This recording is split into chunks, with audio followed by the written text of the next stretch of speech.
Hey guys, Matt here. So the following is the first of the sort of Chelsoph group Zoom conversations. This was just so much better than I ever imagined. I knew it was going to be fun, but this was just ecstatically fun. Lynton gave, some complex thoughts regarding entropy, thermodynamics, and how perhaps almost all observed phenomena can be reducible to that sort of explanation. I barely challenge this, but it's pretty convincing stuff. So we had a couple of new members join as well. So there was Ed and Joe. Joe seems to be working on some kind of physics, consciousness, theory, maths thing. So I can't wait to see more about that and perhaps talk to him as a one-to-one and get more detail about that. Luke was on board. He's been one of the admin at Chelsoph from the beginning, and we even got to meet his newborn baby. So that was just so cute. So hopefully we can get a membership with Chelsoph sorted out. This was just fantastic. So Ed's moving to the area soon. So Ed's moving from, I think, North Wales. I think he said originally from Manchester, but he's coming to live near Cheltenham. So hopefully we'll be seeing him at the socials and stuff. He says he's kind of at the beginning of his journey with curiosity and thinking about stuff and challenging things. But yeah, so lots to learn from all of these guys. And I'm hugely interested in involving members in guest interviews going forward and so on, if guest willing.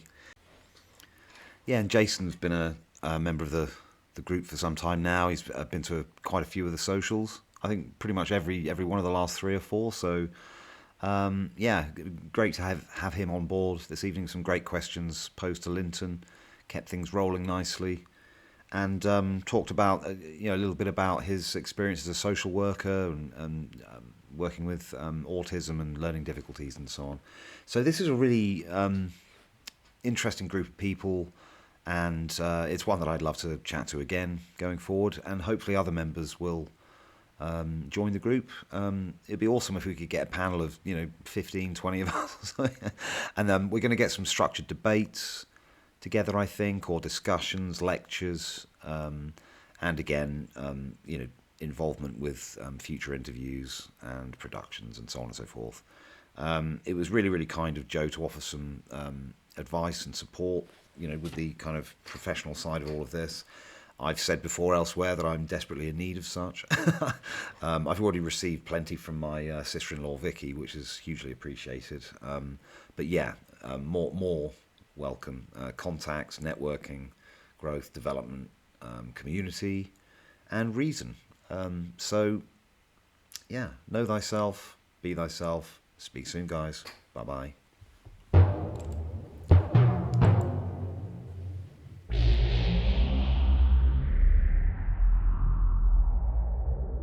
Mr. Shirt, I would, Say that Mr. again, I would, Joe. Sorry, I missed that.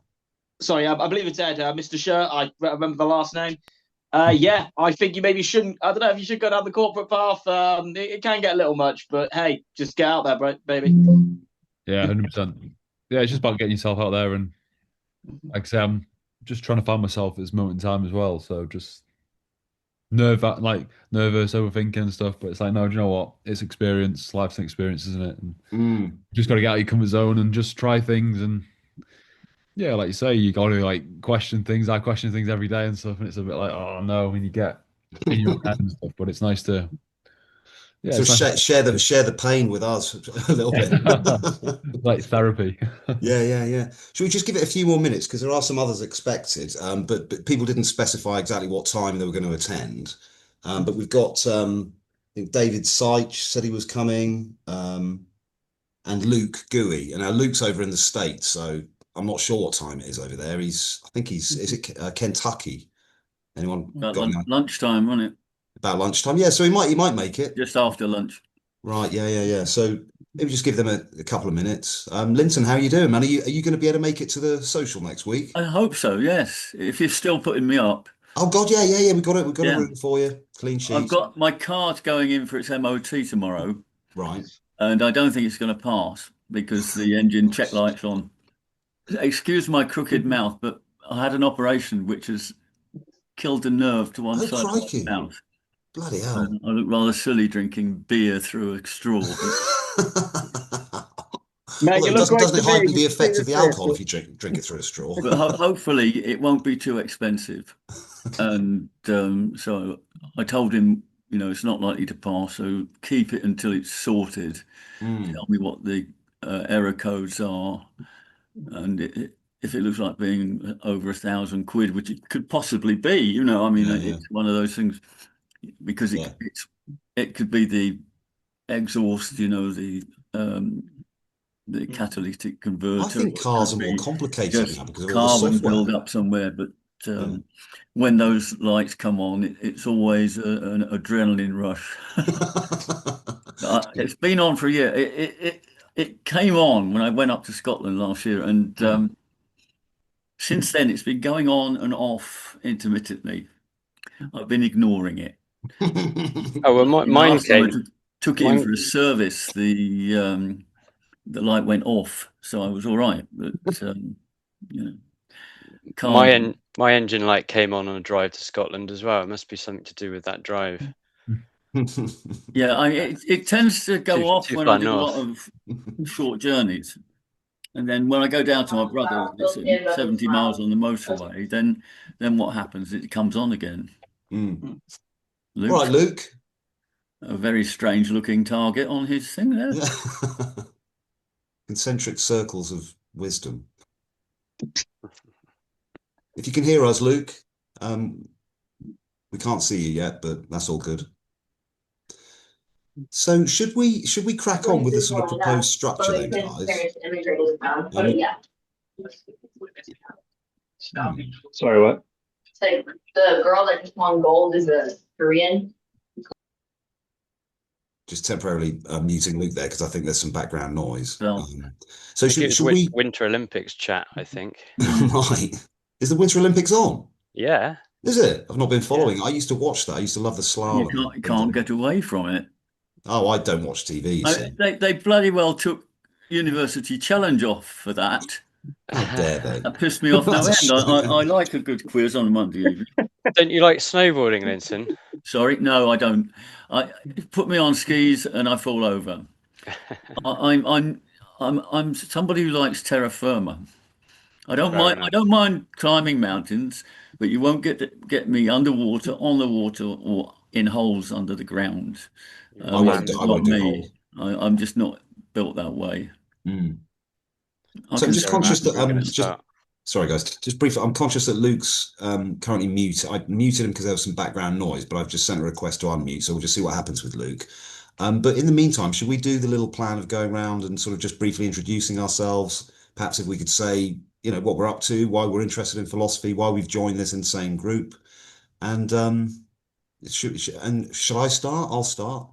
Well, no. So I'm Matt. Hello, everyone, and started this group a couple of years ago. It was a small local sort of bunch of us. We thought, let's invite some of these intelligent, wise people on the internet talking about philosophy and science to talk to us and answer some of our questions. So that's what got me going with doing the interviews on YouTube and all that kind of jazz. We've got more guests coming, so that's really, really cool.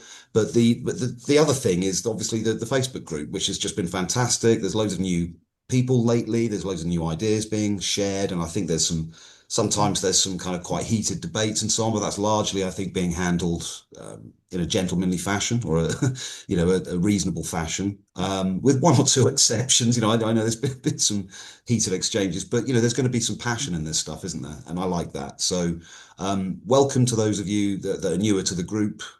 And yeah, that's me really. I mean, prior to all of this, I've been an analyst. I've been sort of like a database kind of guy. I'm doing sort of analytics for the NHS, trying to figure out why people are dying and length of stay, capacity planning, all that kind of stuff. And but yeah, so that's my background, and that's me. Who wants to go next? Okay. Well, I guess I'll get things started then. Yeah, I'm Joe. I work in finance in London, also in a big data company. We were just acquired by BlackRock, incidentally. But yeah, I won't bore you with my life story because we'll be here all day. But it was very interesting podcast for the last 5 or 6 years, and yeah, I've been trying to develop some of my own ideas. I won't go into too many details now, but essentially, I kind of want to try and link gravity, cosmology via the fine structure constant, via the medium of acceleration. I think I've got some nice numerical coincidences at the very least, unit dimensionally correct. Utilize the intrinsic radius of the neutron as opposed to using the radius between two objects. I think that generates some very, very interesting mathematical coincidences, which will allow certain mathematical base. But yeah, from that, obviously that's a bit of a punt. You never know how it's going to go. There's a bunch of other coincidences which structurally very nicely line up at the very least to the point where it's interesting. But yeah, from there, I kind of want to use some of the cosmic temperature, kind of de Sitter temperature, etc. Utilize that temperature, which is kind of the basis of entropy, right, in certain information theory models, such as the free energy principle. I was just watching your Karl Friston podcast on that note. But yeah, that offers the kind of inverse of temperature. That would allow a general macro scale link between a kind of universal temperature, which goes across. Obviously, for energy principles, certain models in biology space, there would be a kind of hierarchy of like Markov blankets, i.e. self-separation. Yeah, that kind of maybe could provide at least some interesting coincidences to bridge macro physics with that of kind of material consciousness. Yeah, from there, a bunch of other ideas in terms of internal and external entropy, very macro, quite intuitive. In terms of the philosophy angle, I guess we'll see. I've seen Lynton on the Facebook, and I want to make sure I'm very prepared if I'm coming up with some takes there. But I've been trying to think about, from an agency perspective, let's say in the free energy principle, with the idea that cosmic temperature could be a universal background. What might metaphysics look like from an agency perspective, for example? I know you did a recent pod on that, but also ontology in terms of how we know things. It would largely be more of a mechanical model at this stage, not necessarily accounting for the wider consciousness experience. But yeah, from that base, if you've got a universal cosmic temperature, which has a physics background, and you've already got so many great existing neuroscientific free energy principle information theory models, you might be able to also say, well, what if you've got two agents in a shared space, that shared space having a physical link? You can then maybe start getting into maybe some of the more idealists or more macro philosophies. But yeah, lots of other ideas around that. I think we've got a nice mathematical base, some potential tests, which could at least disprove. But when it comes to philosophy itself, oh boy, I've got a lot of work to do. So yeah, that's one of the reasons why I'm here. But yeah, for what it's worth, I can tell you that my journey's been a bit of a long one, a lot of self-doubt along the way. But right now I'm feeling very confident. I'm sure you guys will take me down a peg. Yeah, but I'll be sure to share this stuff with you as opposed to just being hype. I don't know how long that will be, Matt, a week or two. Yeah, that's mostly it. I won't give you my whole life story, but I just want to say a massive thanks to what you're doing. Your podcasts are fantastic. I saw you on Instagram, obviously. I commented very quickly. And yeah, I think it's really inspiring what you're doing. And thanks for getting us all involved. It's truly appreciated. I look forward to meeting some of you in person. I live in Wiltshire, so I might be able to come next week. I won't be able to come every week to monthly socials. And yeah, maybe we can have a nice little chat and a dance. But I'll leave off the intellectual chat for now. Thank you very much. And yeah, I'm Joe Clark. Pleased to meet you. Joe, that's so fascinating, man. You'll have to run a hell of a lot of that past me again at some point in the future. I'm sure Lynton might have some I'll go angles on next, it as well, but that's fascinating. Yep. Did you want to go next, Lynton? Yeah, I joined this group because I was disappointed with a lot of other groups, which tend to be the sort of things that post memes all the time, sort of isolated memes, and without context and anything like that.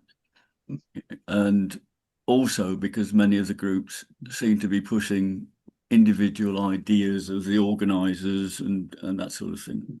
But I found that this group was more, can I say, heterogeneous, and it although people join groups for different reasons, they join because they're looking for something, they're a bit lost or whatever. But I think on the other groups, there are more people who would do better going for counselling than joining a group on metaphysics or epistemology. And but my background is in industry. my degree was in applied biology. I got a second degree a PhD in biotechnology, and I worked most of my life in the food industry. And being in an applied science area, you tend to concentrate on solving problems, not creating them, answering questions, not just creating them. And philosophy is interesting because I think it is one of these places where everybody ends up arguing because it always ends up with dichotomies or paradoxes. Now, there's a reason for that, and that's what interests me about philosophy, and I think it's to do with our cognitive abilities. And I'm trying to sort that out at the moment. It's what do we know? How do we know what we know? And how do we know that we know it? That sort of thing. And it's quite interesting because you have a lot of different people on our group. Each comes on there with a particular bee in their bonnet, which is great. I really don't mind what people want to think or believe or what they find interesting. But the thing to realize is that it doesn't matter whether whatever it is that floats your boat is right or wrong. It gives you a nice warm feeling, and that feeling is the same whether it's right or wrong. And that is what confuses a lot of people, and I'm interested in finding out exactly how we boil this down. It's not a reductionist view, but it is to do with thermodynamics, and I'm absolutely convinced of it. And we feel thermodynamics. It's not just a metaphor, it acts through our senses. We get heat on our skin and we feel it. We take our hand away or it hurt, we feel pain. And that's telling us inside, what we feel like.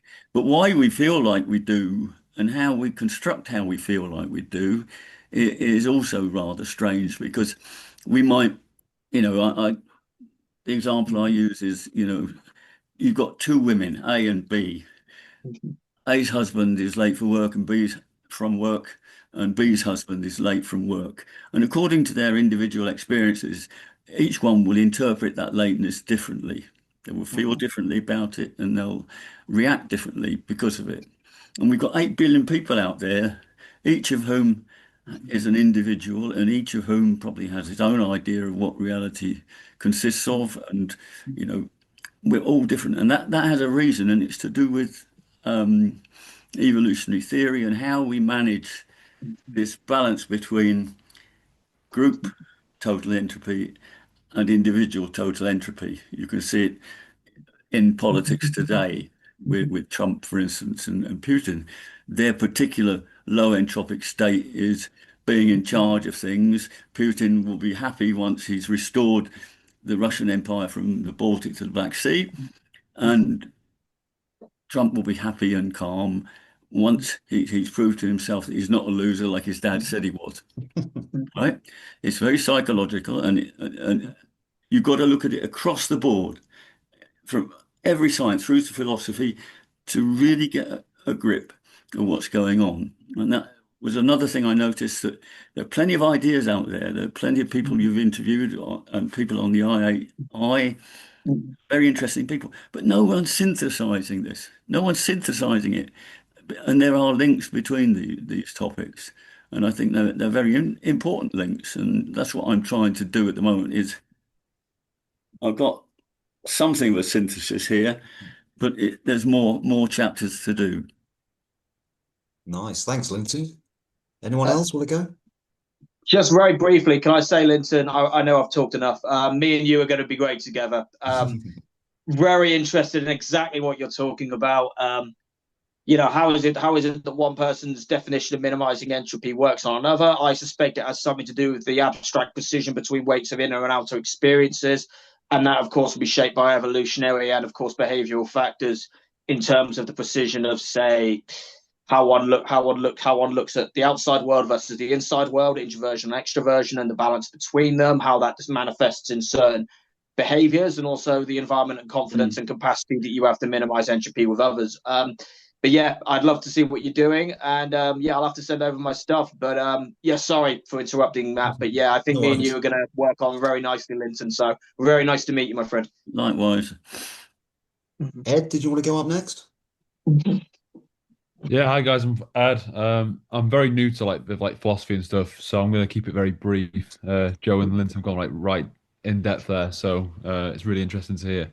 But yeah, I'm just interested in like different questions to be honest. I just question like just basic things for now, like what we're doing here and why people think the way they do, and it's just nice to, like I say, have different perspectives. I obviously like question massively like the way of life, to be honest, how different people are and how they live their life. And um, I don't know, I feel like a lot of people like year round are surrounded with, are wired with this like mortgage, house, kids and stuff. And I don't know, it's just interesting because I just feel like I'm wired totally different. That doesn't appeal to me. So it's like, why does that not appeal to me? Why do certain people want more and stuff? So it's just like I say, keeping it short and sweet. I'm very new to ideas and philosophy and stuff, and but I do enjoy questioning things and even about like authority and this and laws and stuff and like how do you know what's right or wrong, and it is really interesting. So yeah, like I say, I'm a little bit of a newbie, so um You've uh, got a Northwest accent, Ed.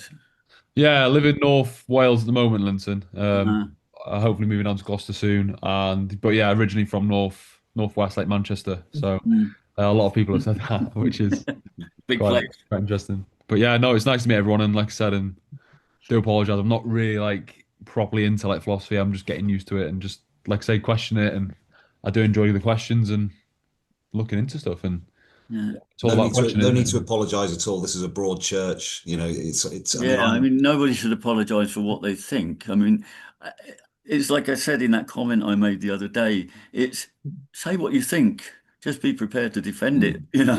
Yeah, Don't 100%. expect to get away with it. You know, Yeah. it's just a matter of clarifying how you think and getting it straight for yourself. And if you're using the wrong logic, then people will point it out.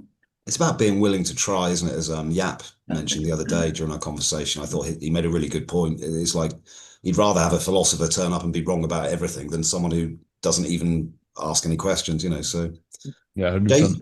Yeah, Jason, did you want to offer something up? Yeah, don't worry, Ed. I'm new to this as well. I've been scratching my head quite a lot recently, and learning all the new words and terminologies. Joe, you basically said all the words there.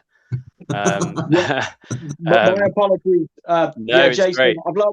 if I've learned one thing, I think simplicity is the true key, and I think you know, Yeah, Edward, you're asking some great questions, and making it simple, and whereas I kind of went off on Exactly. quite a complicated yeah, tangent. So no, yeah, no. I think I've probably got a lot to learn from you guys as well. So I'm The sorry, thing back to with, you, my friend. But yeah. excuse me for interrupting, but the thing with philosophy is that there's an awful lot of jargon, right? Mm. Mm. And I think it's unnecessary. You know, if you can't say it straight, not that it's easy to say anything straight in natural language, but if you can't sort of say it in a way that people can receive it without having to process it too much, then, there's something wrong with it, isn't there? I mean, Yeah, I mean, my favorite isms science are a communication. plague in philosophy. I really, they tyrannize philosophy. My favorite thinkers are the people that can communicate it most simply. But yeah, so well, I mean, I came in at this at the deep end, the hard problem of consciousness. I mean, I soon realized that as soon as I started watching some of Matt's interviews, I was way in over my head, but it was fascinating.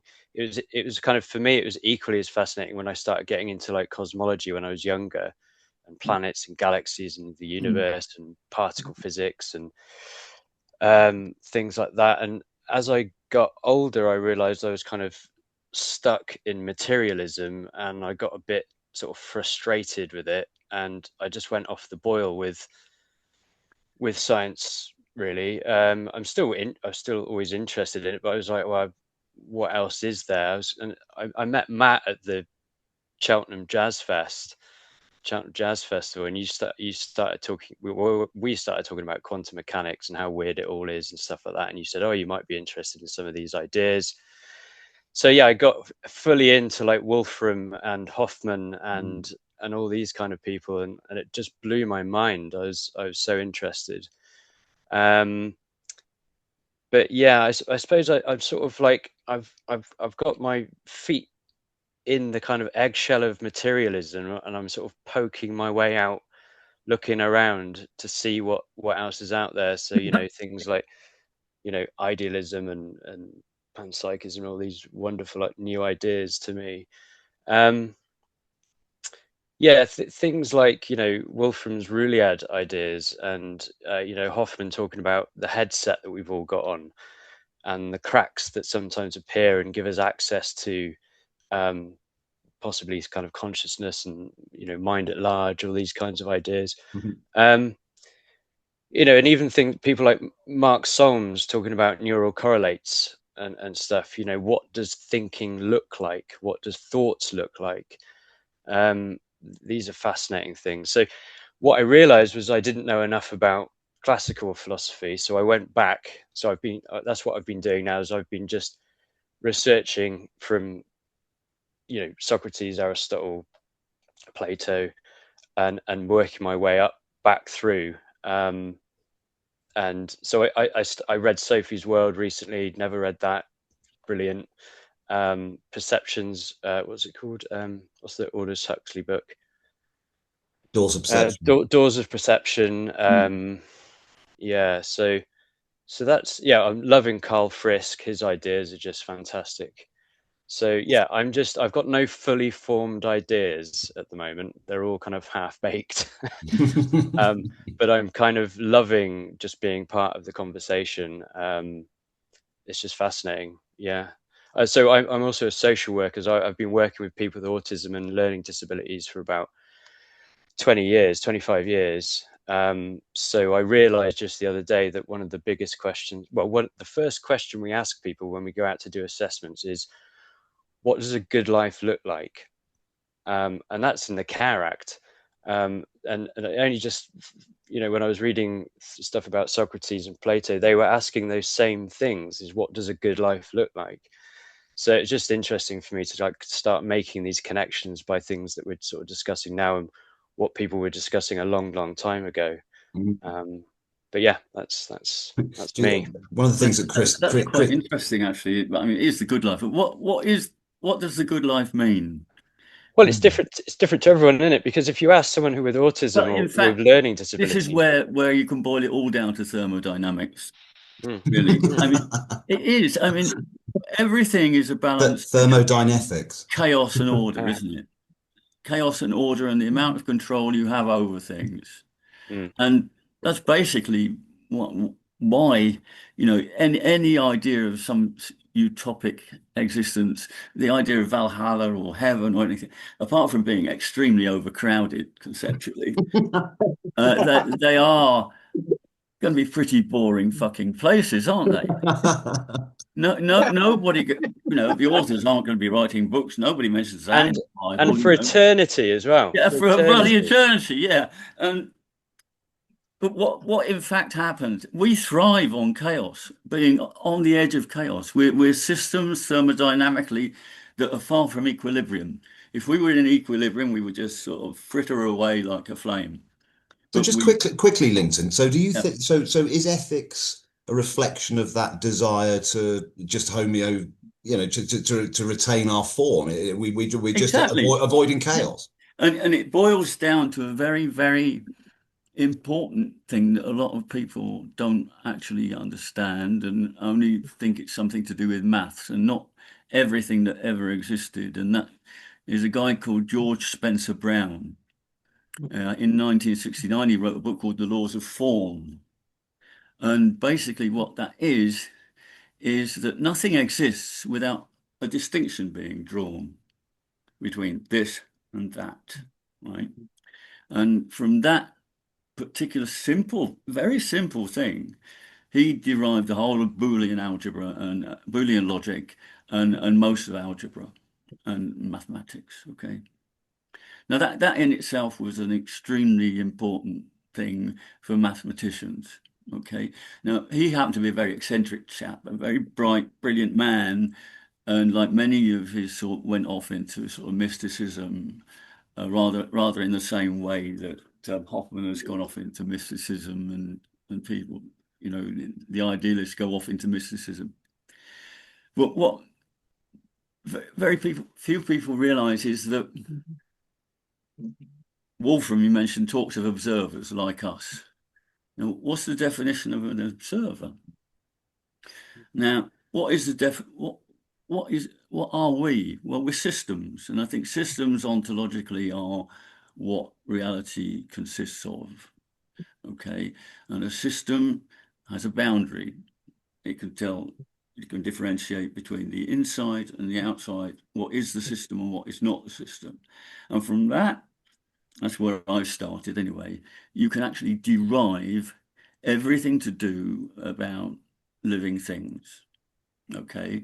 Even consciousness can be. And consciousness too, because I mean, basically, consciousness I look on as an emergent property. You can't predict consciousness from the basics.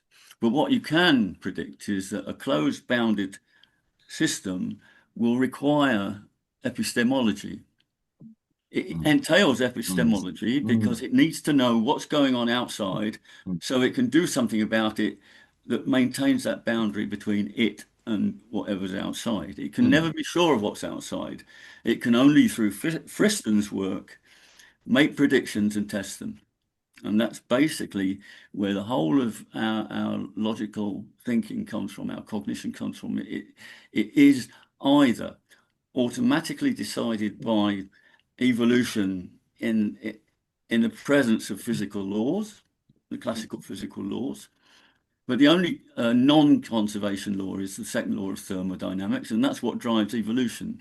If you're in an environment where everything will eventually go to zero, then it's going to select for a system which can sustain itself under those conditions. And that's how we became self-sustaining, self-reflexive systems. And everything is based on that. And a quick question there, Lynton. Yeah. Are you absolutely certain that we can truly distinguish between inner and outer? I can't hear you, Matt. Sorry. Are you absolutely certain that we can really truly distinguish between inner and outer? So, because entities are porous, and there's a continuous exchange of information. It's I don't think we should go off onto sort of, how can I put it, the sort of more metaphysical ideas. But what we've got a sensory surface, okay? What we interpret internally, I see you, I see Jason, everybody else there, I see my computer. Now, that's how things are for me, okay? I have to accept that. The fact is that everything for any species that is of any significance is what it needs to know to maintain the boundary between it and whatever's outside it.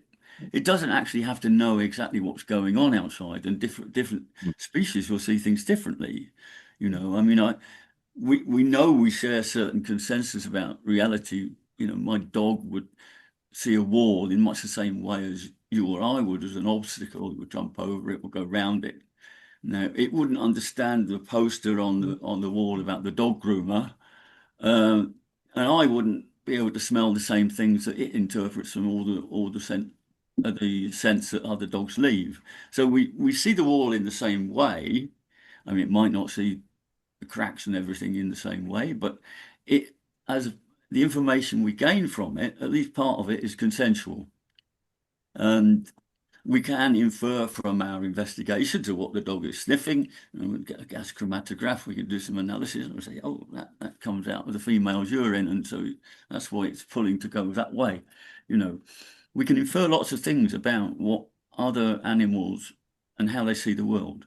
We can't really tell what it's like to be a bat, but it's like to be a bat, what it's like to be a bat, but I doubt a bat could tell you what it's like to be a bat.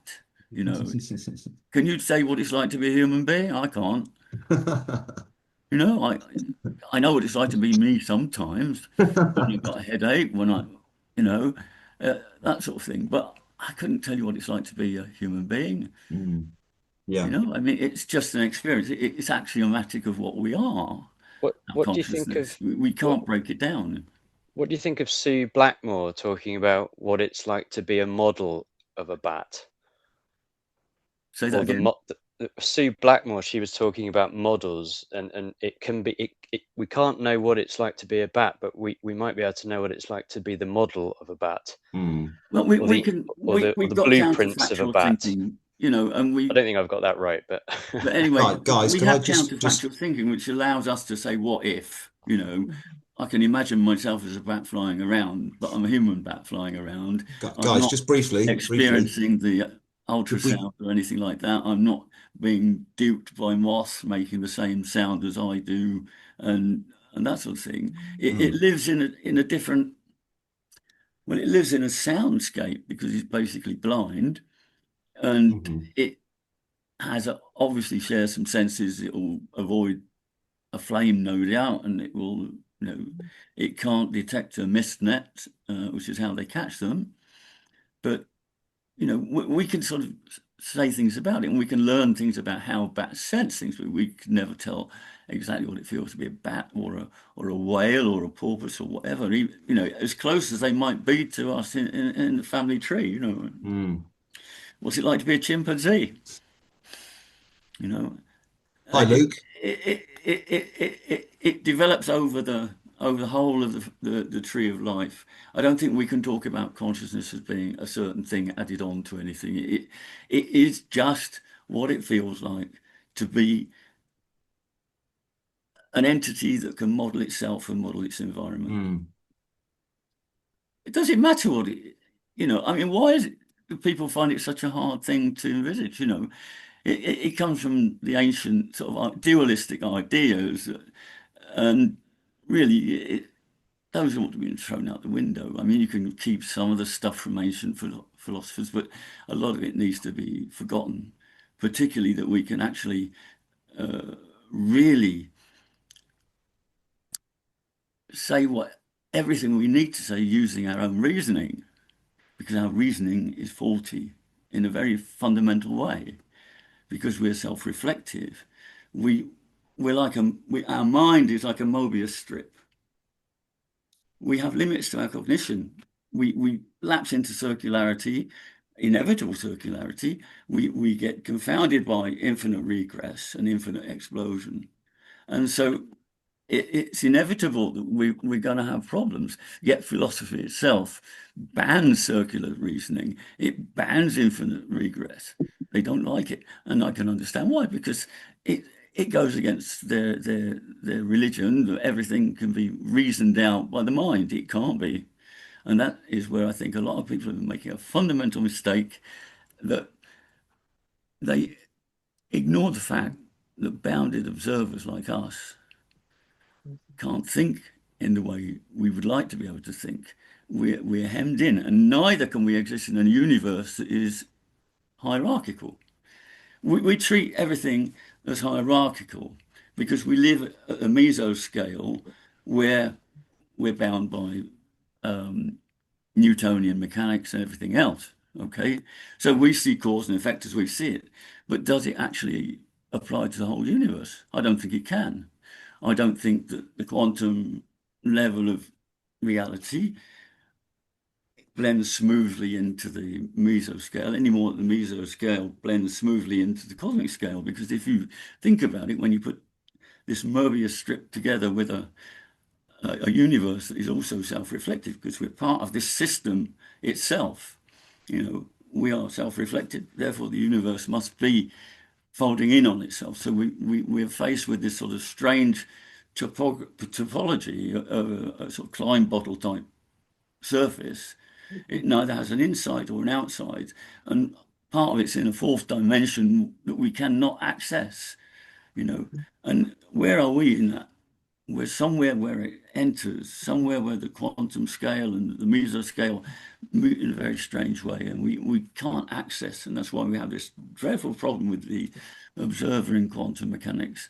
And we have no idea about the beginning of the universe. I mean, these are all stories, they're narrative stories. They're no better than biblical stories, really. Whatever. Lynton, I want to interrupt you. Sorry, you've been talking for a while, and I don't want to. I didn't want to interrupt you, but now I'm going to, just You because go ahead. I don't have a lot of time, and so I wanted to introduce myself first of all. Go ahead. I've been here listening the whole time, but I do have a newborn, and so it's a little bit tricky for me to find a few minutes to step away.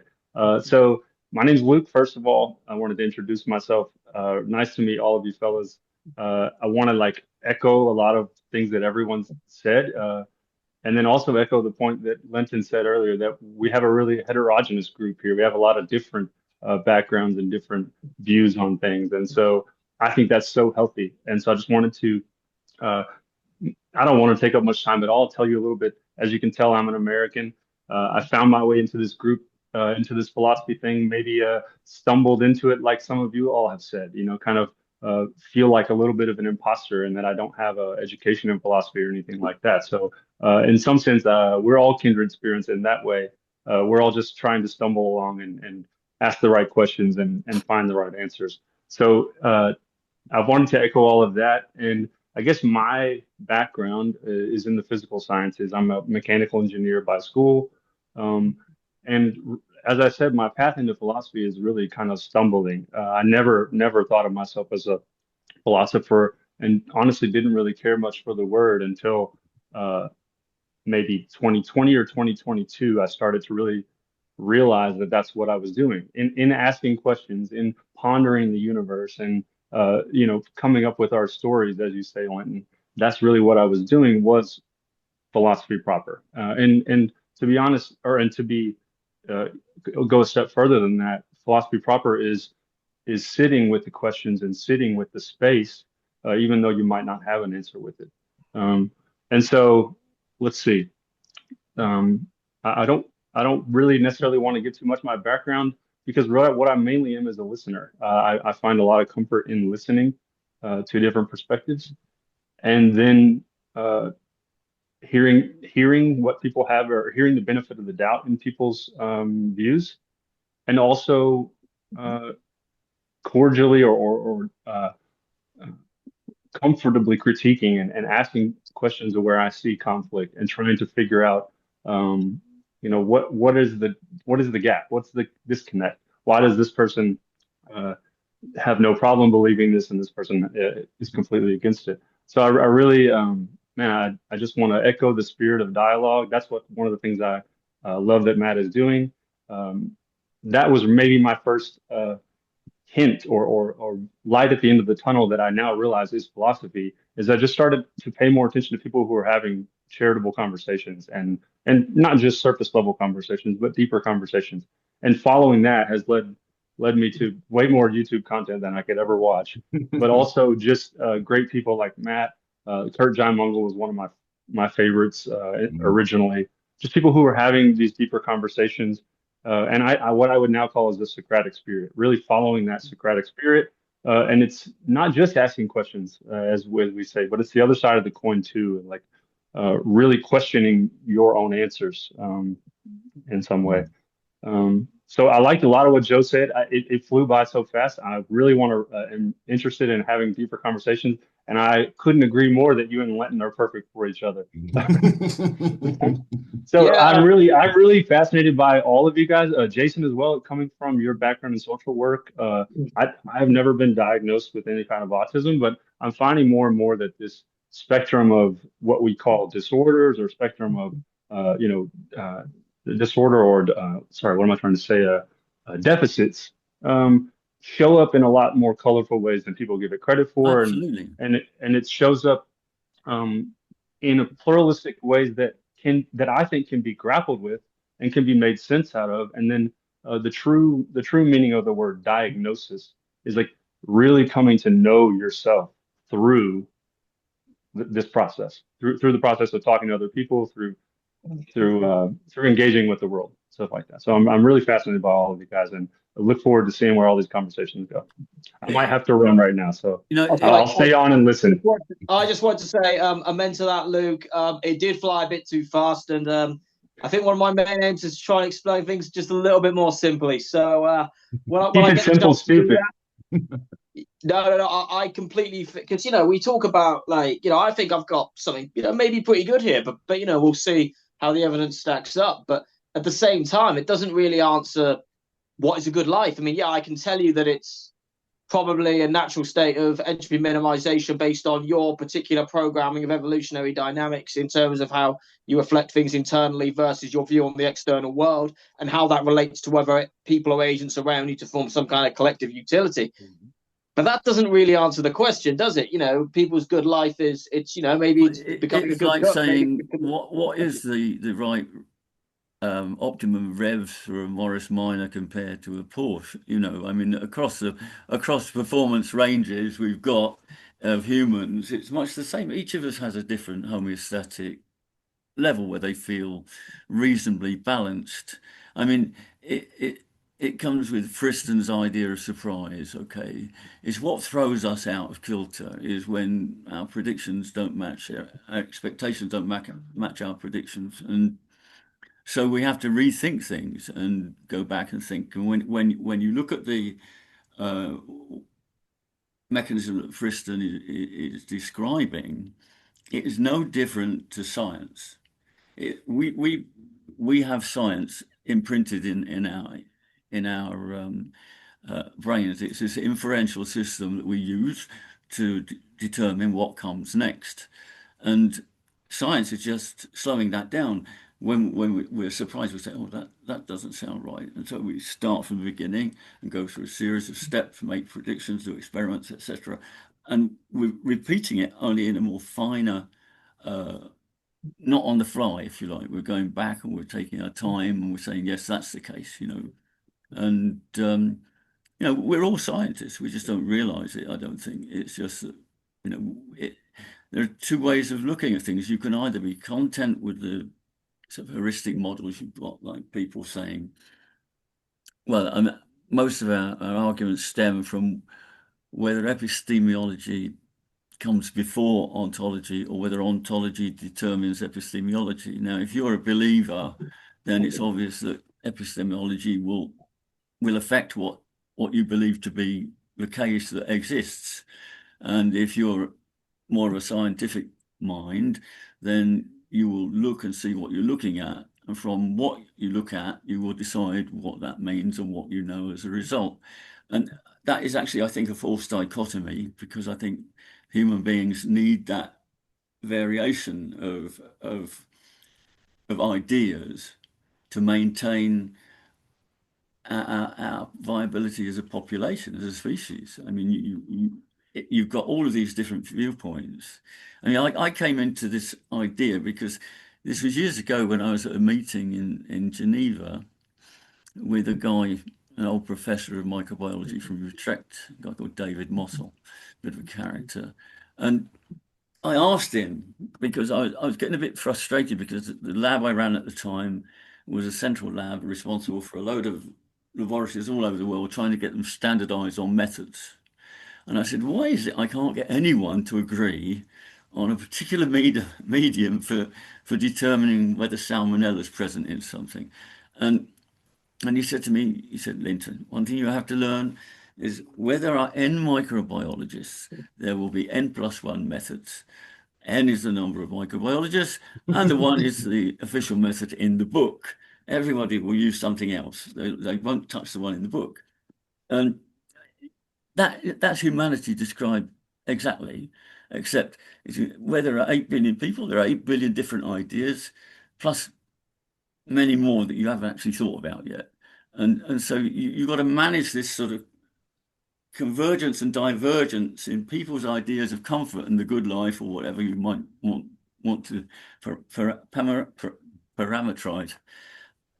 Everybody's got a different idea, a different level, and that's how we get this Gaussian curve that is so common in statistics. That's what's happening across the different species, whether it be phenotype, whether it be your neurodivergence or whatever. Nature has made some provision for that, because cognitive scientists recognize what they call the big 5 spectra of human personalities, and most people are somewhere on there. And these are groups within which people can vary, and according to their experience in life, may change during their life period in opinions and attitudes and even What are those 5 groups, Lynton? What are those 5 groups? I can't actually, off the top of my head, it's called the ocean. It's outgoingness. Quick one. Being neurotic, agreeableness. That's the one, yeah. Yeah. And within that, everybody will vary. You know, everybody will have a certain element of each one of those, and within each element, they will vary along the spectrum of that element. Okay, so you've got 5 different spectra. Within each, there's a distribution and an overlap, and you know, with 8 billion people, what that accounts for is that a divergence and convergence of ideas will help you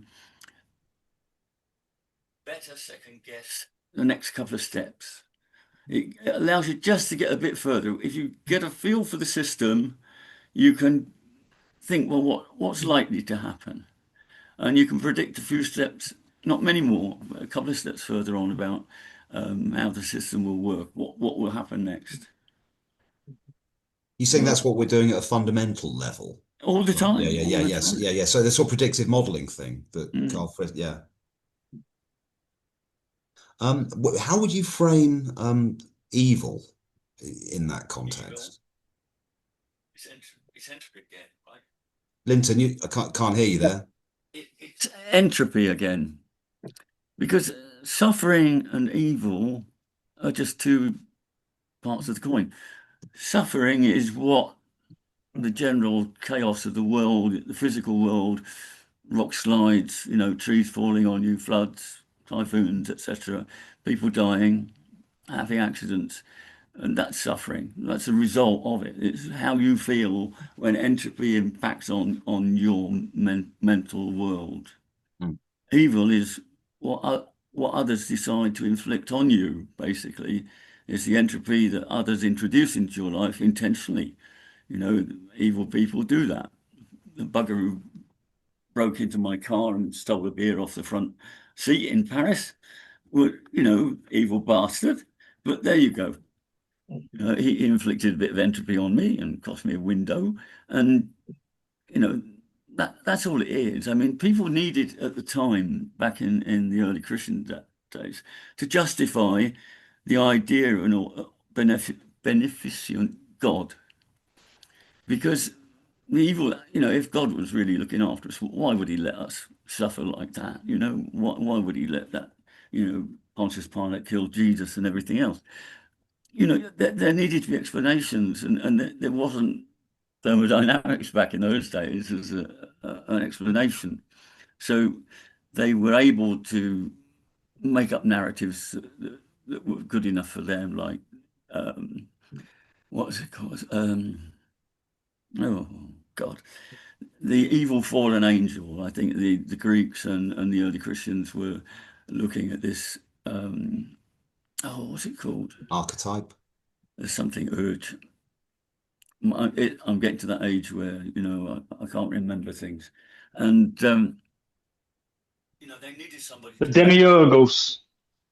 Sorry? Demiurgos. The demiurge. Yeah, that's it, demiurge.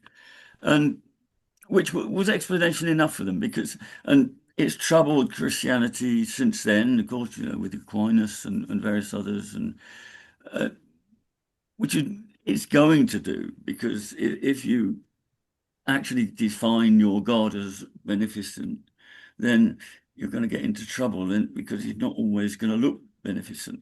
And you know, I people, as far as I'm concerned, can believe that sort of thing. It's that, you know, they're absolutely free, because I think it's important for people to feel good inside. And I see no reason why. I'm not a humanist, okay? I'm not an atheist and such, because they spend far too much time really taking the mickey out of religious believers, and I don't think that's what they should be doing. They should more turning their attention to the troubles that are going on in the world now. But humanists, unfortunately, they believe in making donations to people that are sitting on their arse at home doing nothing. You know, that's the way they absolve their particular position in life. And I'm more of an independent thinker in that way. I mean, I don't begrudge people beliefs as long as they don't harm anyone. You know, I mean, I think that's about the only reasonable. I like that. Isn't that reason. that's like a pagan commandment, isn't it? Do Well, no yes, it harm is. I mean, in some instead of respects, 10 commandments. I mean, it doesn't mean to say that I believe what some of these people at Stonehenge or the solstice believe, you know, but anything for a good piss up, you know, which is, you know, they're all there for different reasons. I mean, they're not all there because they're all Wiccans or anything like that. On a less philosophical note, I grew up 11 miles from Avebury. You do meet some interesting characters there who maybe have some odd beliefs, but it is a good laugh, my friend. These people are great to be around. I mean, I spent 4 years of my life in South America and partly in the jungles as well for my job. And I met all sorts of strange people out there. And, you know, these are interesting people. They've got different points of view. And you know, you accept that there are other people around in the world who don't think the same as you. You know, there's no real reason why you should really want to be right about anything. I mean, what I look into for my own satisfaction. I don't really do it to prove anyone else wrong. Yeah, you guys should check out Kentucky. It's crazy. Say that. Check out Kentucky, he said. It's crazy. Lynton, can I just ask you a question? I mean, your output is absolutely phenomenal. I mean, it's just monumental, the amount of words you can generate. And I noticed I follow you on LinkedIn now as well, and you're pumping out like essays there as well. I mean, where do you find the motivation? I mean, it puts me to shame. You know, I research the guests as well as I'm able. I've been interested. I mean, on LinkedIn, I comment on various things because I was in the business of getting on for 40 years and know quite a lot. And they replace people like me with youngsters who know fuck all, and you know, they need bringing up to speed. And, excuse me, I keep biting my lip here, and I as I say, I've been retired. So I retired due to ill health back in, can't remember when, it was about 2004. And I've been retired a long time, and I've been thinking about this for a long time, and I've got bugger all else to do. I'm on my own, and it's the way I fill in the time, you know. And now where everything's at your fingertips on the net, I don't have to worry about what Socrates said. I can Google him and find out what exactly he said, you know. It's that sort of thing, and you know, if you, I'm an old buffer. You know. Or what Plato said about Socrates. The more I learn, the less I know is my favorite of his. It's something that I'm finding out every day, however smart I think I am. Yeah, you wait until you have to walk bare feet for 50 miles to find that out, you know. Lynton, happy to trek up to Cheltenham next week, although I will be on the train if I do come. So I get the idea that Socrates and Plato were difficult people. They were hassling people in the town square, asking Diogenes. Diogenes was a right one. He was a nutter, wasn't he? Yeah. He would masturbate in public. That's right. Yeah. And then ask people what they thought about it. He would beg for statues to get used to refusals. These are the deep questions. Yeah, that whole entropy minimization and evil as a reflection of one's internal reflection over the external. Yeah, I don't think we need to worry about that, do we? Now every time I hear about Socrates saying I know nothing, I think of Manuel in 40 Towers. Oh God, yeah. Yeah. Oh my God. We used to watch that in our history class because we were so bad at history. We just used to watch Fawlty Towers. Lynton, when you post something on the Facebook page, I have to set aside some time, obviously, to read it, and then I have to set aside another hour afterwards just to sort of digest it and think about it. What was that?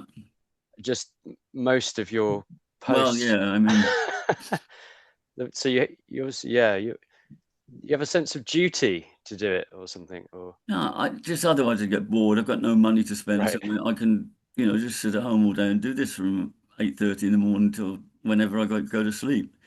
I mean, I've got my family's all gone a long way away, and my children are off my hands, my ex-wives are off my hands, and you know, it, and when that happens, you think, well, what the hell is it all about? And you tend to sort of spend a lot of time thinking. I mean, and it's good and when you get older, you probably do that more because you've got all of that experience behind you, and you need to sort of weigh it up and how you got to where you are and whether you're satisfied with that. And if not, well, that's too bad. And when you're in your 70s, you look ahead, and there's not that long left to you, and you'd like while you've still got your marbles to try and sort of use what you've still got in here to make some sense of it all.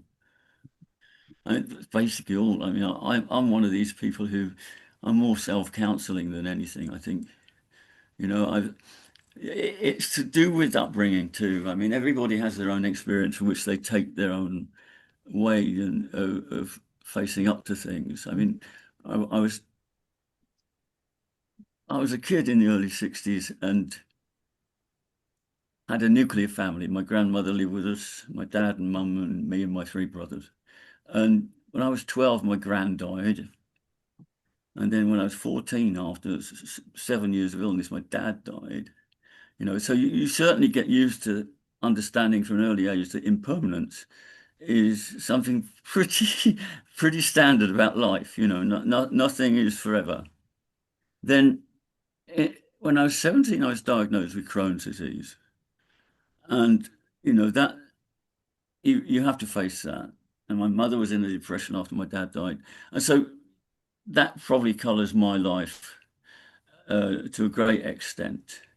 But I did make up my mind that I wasn't going to let it stop me from doing what I wanted to do. I got my O levels, I scraped through my A levels because I was ill. And I went to work and I did my degree part-time. And then I did a full-time PhD, so I was pretty determined about what I wanted to do because ever since I'd seen copper sulfate turn blue when I was 7 years old, I wanted to be a scientist, because it told me that there wasn't such a thing as magic in the world. And whatever we like to think, it would be nice if there were magic. Wouldn't it be nice if we could just have fingers and Trump fell arse over head off the rostrum one day, or somebody didn't shake and actually the bullet went through his head, that sort of thing. Those are wishful thinking, okay? These are the magic that won't happen. And so, my feet have been on the ground pretty well, and then having decided to I took a job which took me out to South America for 4 years. Now, when you've been ill and you've had all sorts of things go wrong with you, you don't normally take a job like that. If you're a different character, you'll say, no, I'll stay at home. I'll just go and do insurance or something, Safe, do something safe. I spent 4 years. I was flying over the Bay of Pigs out of Miami, over Cuba. And I thought, how the fuck did I get here? And I was not parachuting, but as good as parachuting into a country I'd never been to before. And well, I found out it wasn't so different. There were certain things that shocked me about it. Life was a lot cheaper in those countries. Did you take part in any ceremonies in Sorry? South America? Did you take part in any ceremonies in South America? I witnessed a couple of things, the ayahuasca thing. Yeah. It's, these things are, I think people get the wrong end of the stick with psychedelic. Yeah, why do we have it? Why do these plants and fungus generate these? Sorry? Why do plants and fungus generate these kinds of experiences? I think they don't know what they're doing, but what happens is they just happen to produce a molecule that stops them being grazed or eaten by a certain beetle or something like that. And it just happens that these things occur. I mean, this is millions of years of evolution this has taken, and the ones that didn't produce these things got eaten and they didn't survive. It's as simple as that. I mean, the only warrant about for epistemology is really survival value. You know, you need to know stuff, and at that level in plants and in lower animals, it's more functional epistemology than conscious epistemology or reasoned thinking. But that's basically, I think, what Right. we Can I have. just run, It's the same with normativity. You've got to know what matters Mm, to you, yeah. what is good and what is bad, Mm. and that only becomes morals and ethics later on when you have duties to families and duties to kin and duties to groups and that sort of thing, and you need to cooperate and you need to weigh up the pros and cons of how to live together. Mm. So yeah, there was something about, unless anyone else has any questions or anything to offer at this stage, I had a question about thermodynamics, and because I mean obviously that's a physics model, right? And it may be incomplete or it may be wrong or it might be replaced, as many historically physics models have been, right? So you do seem to be placing quite a lot of stock in it. Well, I do. I mean, there's a lot to be thought about it yet, but it's how we experience this level of existence. It's what basically determines we're here. According to the knowledge that we you know, I can only go from what we're least uncertain about in terms of evolution and the way chemistry works and physics works. That at our scale, we have most of the physical laws are conserved. You know, they work as well backwards and forwards. Except thermodynamics, it's what gives us the arrow of time. And there's another area that I'm interested in because I think when you look at any causal chain of events, okay, you can model it like people like Wolfram have done from a computational point of view, but he ignores completely. He's abstracted it away from all the constraints that operate on that causal network. Well, he thinks the cosmos is computational, doesn't he? I mean, Yeah, I mean, but he's come up with some very interesting things. There's no doubt about it from that. But when you add in the constraints, then what we can actually observe within our frame of reference is limited, you know, within the Rulliad that he proposes.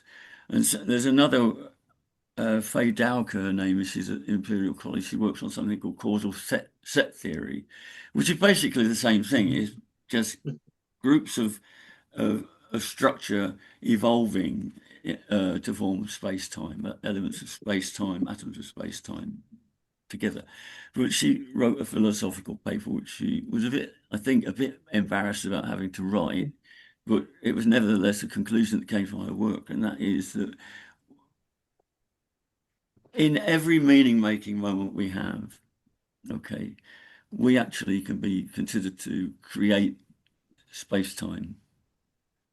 So does space-time actually exist outside of our frame of meaning making? Or is it what actually we produce by interpreting the reality in which we find ourselves? So I'd you're go with saying that that. everything is an illusion? No, I'm not saying that everything is illusion. I'm saying everything is real enough. I mean, we live in a world of solid objects, of Yeah, decohered things, okay? yeah. I forget the guy's name, begins with Z, but he's shown that pretty significantly that quantum decoherence happens when the environment and the quantum fields mix together. But the thing, no, in fact, I'm a rank opposer of idealistic philosophy. I really think it's taking things far too far, but it's inevitable. I mean, another thing I must tell you about my influences is I come from near St Albans, okay? That's where I was born. I went to school in St Albans, and St Albans was the town where Francis Bacon lived back in the 17th century. And Francis Bacon was one of the first real embryonic thinkers of what became the Enlightenment later on. And he was very interested in those things that prevented people from reasoning properly about things. Okay, and he called these things the idols of the mind, as the idols of the theatre, the marketplace, and various others. And basically, what they are, although he didn't actually express it like that, is that the cognitive tendencies we have, the cognitive to grasp at convenient models, convenient ideas, because they're cognitively economic, and we can concentrate on the things that we feel deserve more attention. And so we tend, a lot of people, say religion shit, causes trouble. That's an heuristic model. It's not necessarily true, and there's two sides of every argument, and people can write books on that. It's much the same with every idea, like kids. I don't like my greens. That's their heuristic. They don't like it. It's not that they don't like it, it's they just sort of don't like the smell, and maybe it makes them feel a bit sick. But later on they'll try it. I never used to like tomatoes when I was a kid, but I learned to like them. We can learn that our heuristic models aren't actually accurate. They're convenient, and they're rules of thumb that help us get through without having to think too much about the depth of certain things. If we had to think about everything that was questionable, we'd never get any one foot in front of the other, would we? I mean, that's the whole idea. Seeing what comes next requires a certain amount of economy, and the autonomic systems we have that keep our balance and our orientation and tell us we're hungry or diabetic or whatever, all those interoceptive signals form part of, we do things we do unconsciously. You feel hungry, you eat, you get eat, and then you go back to work. It's that sort of thing. Your body is telling you all the time how your body is functioning, and most of consciousness is actually unconscious. Most of being a conscious human being is being an unconscious human being, and your consciousness is only engaged when your models of the world and the world don't actually match up most of the time, or when you're actually really thinking about whatever subject you're thinking about. I think that's spot on, Lynton, and I think you're really, to put it in the language of the free energy principle. Absolutely. And also, I mean, and I also think I just wanted to kind of draw remarkable attention to some principle. of my influences, because I've I personally think been where influenced in Friston John. Sorry, and Lynton, I others just want to get this go out if you don't wrong. mind. Yeah, sorry, Lynn. I just want to get this thought out, if you don't mind. I wanted to draw attention to one of my favorite thinkers who's had a huge influence on me, which is Dr. John Vervaeke.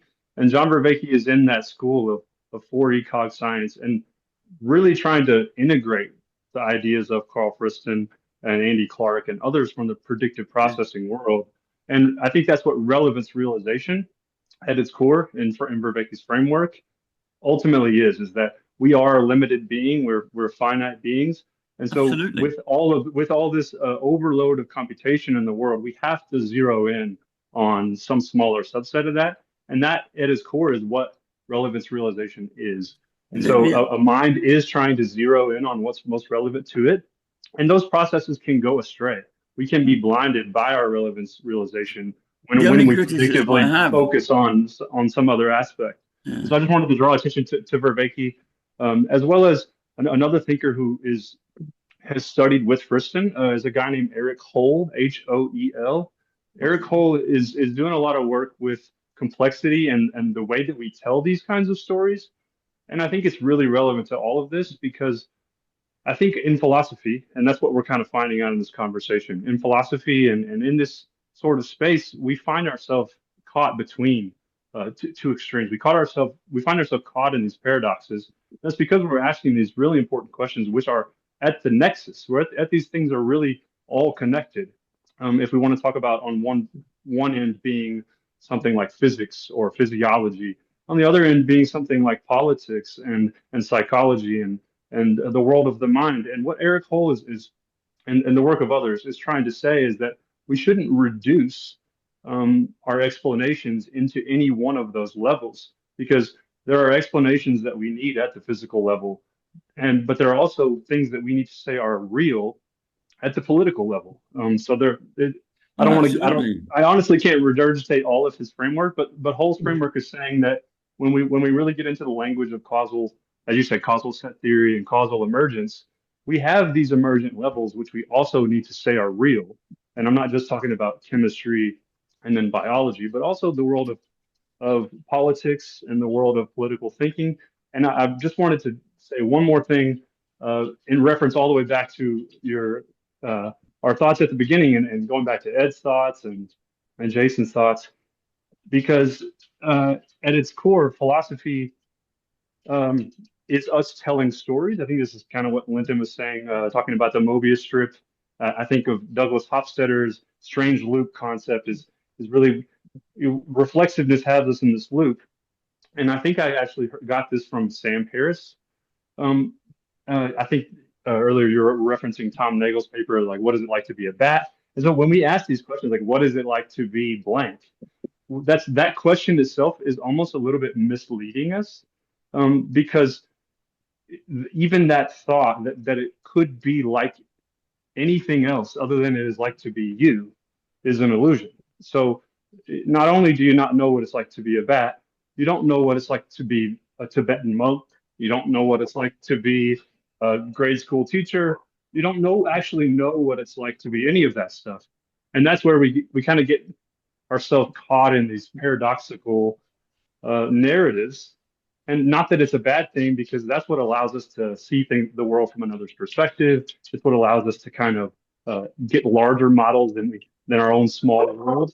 But at the same time, that process is imaginal and it is abstracting away from our concrete experience. Sorry, that was a lot. Just wanted to kind of get that out there. Sorry, Luke. Yeah, I just want to briefly interrupt and say, come talk to me, honestly. If you want to have a chat anytime, just come in. But yeah, you make some great points, because we're talking very much about, as Matt said earlier, thermodynamics. I think what thermodynamics offers is a very grounded, hopefully in a way that I can maybe try to explain a bit better, a nice physics or very low level abstraction base from which we can understand intelligence, etc. But of course, as you point out, there's so many different levels of abstraction. Let's just run through the whole set. Physics and atoms, you've got chemistry, metal, all those kind of atoms. Then you've got biology, you've got cells, you've got organs, all the way up to, let's say, a person with a brain which processes said information, all these different hierarchical levels. And then you've kind of got our collective internal/external representations of each other. Now we've got the relationship I have with all of you here. We have the let's say the group to which we're all in, the Cheltenham Philosophy Society. Then you have the wider society, and then you have the politics which govern, all at different abstract levels. But what thermodynamics does offer, if not an actual answer, is a currency in which you can communicate between them. Entropy minimization is a common coincidence across all things. Nation states, for example, when they're having a political debate, they do like to minimize. They essentially want to minimize disorder based on the constituents of their internal parts. That's not too dissimilar for a body. From there, you can really start getting into interesting questions as to, is there higher states of consciousness? Would it be a collation of multiple people all coming together and communicating at a certain precision of entropy minimization to a higher level? That was all a bit complicated. I appreciate. I'm still trying to simplify it through. But Luke, Jason, everyone, just come. Just if you ever want to have a chat, would honestly love to do so. You seem like some really great points. Thank you for sharing, Luke. Thanks. That's fantastic. Just one thing I wanted to say to all of you guys is the longer I've been with this group, the sort of less I feel I know with certainty. I sort of came in with some not fixed ideas, but some inclinations, and they've just been sort of filed down slowly but surely.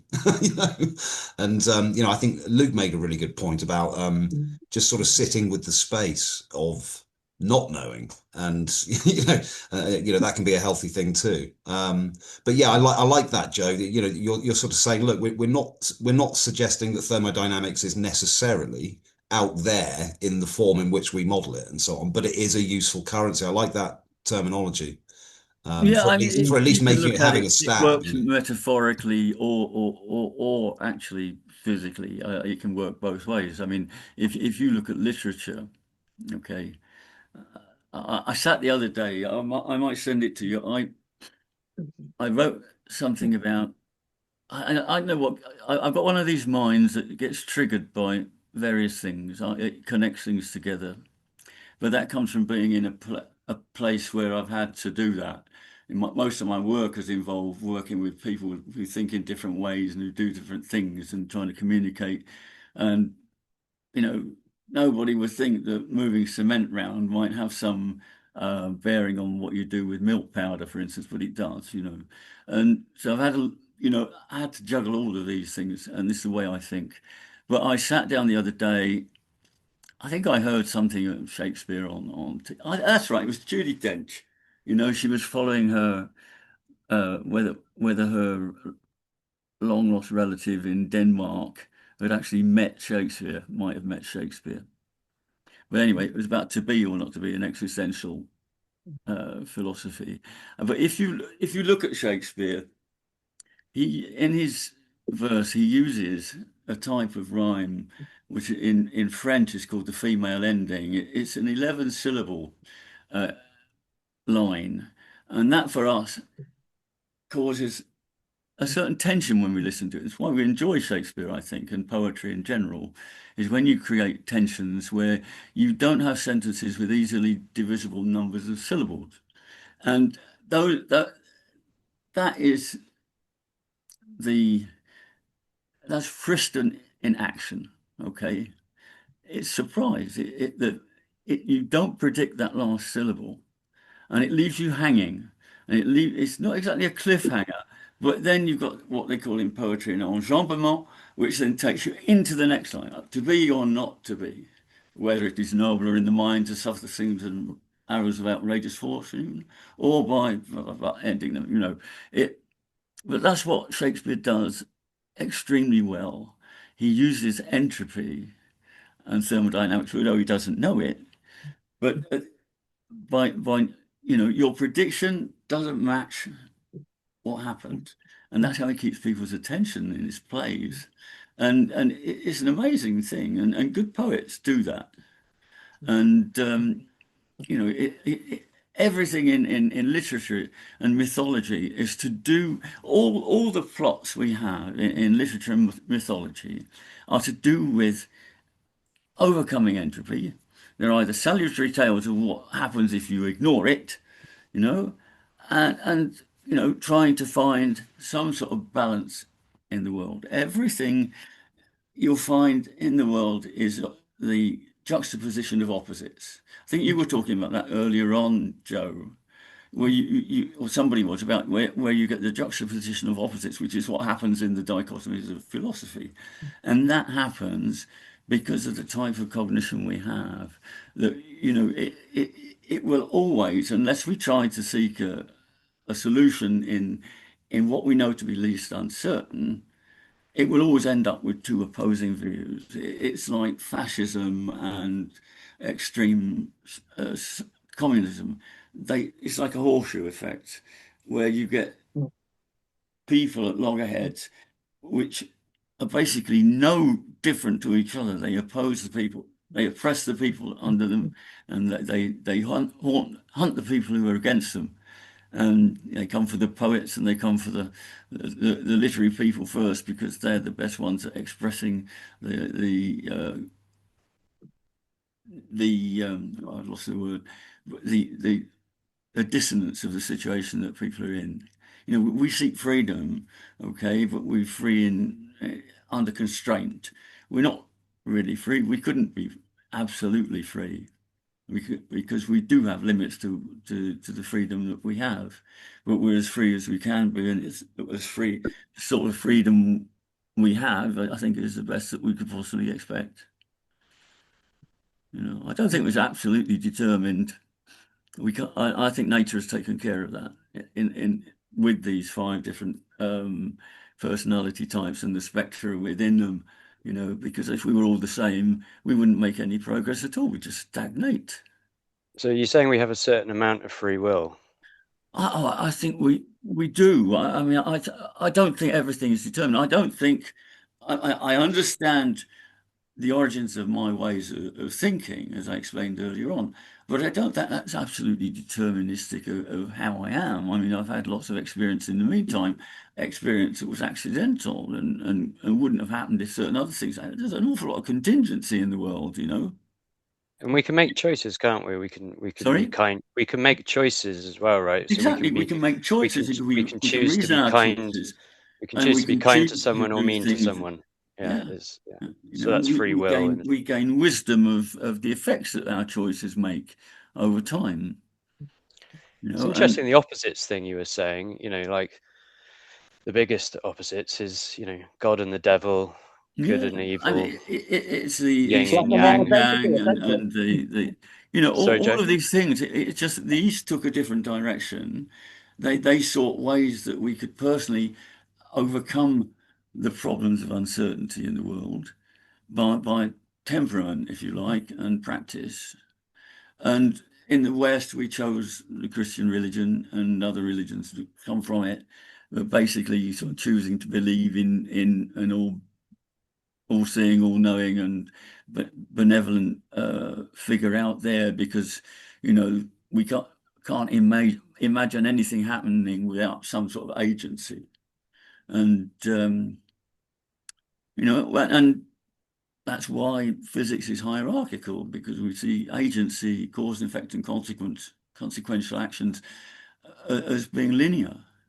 And I think that is something we've got to get out of practicing. You know, I think it's the biggest error that we've made in science, is to think that we've got hierarchy on our hands when we haven't.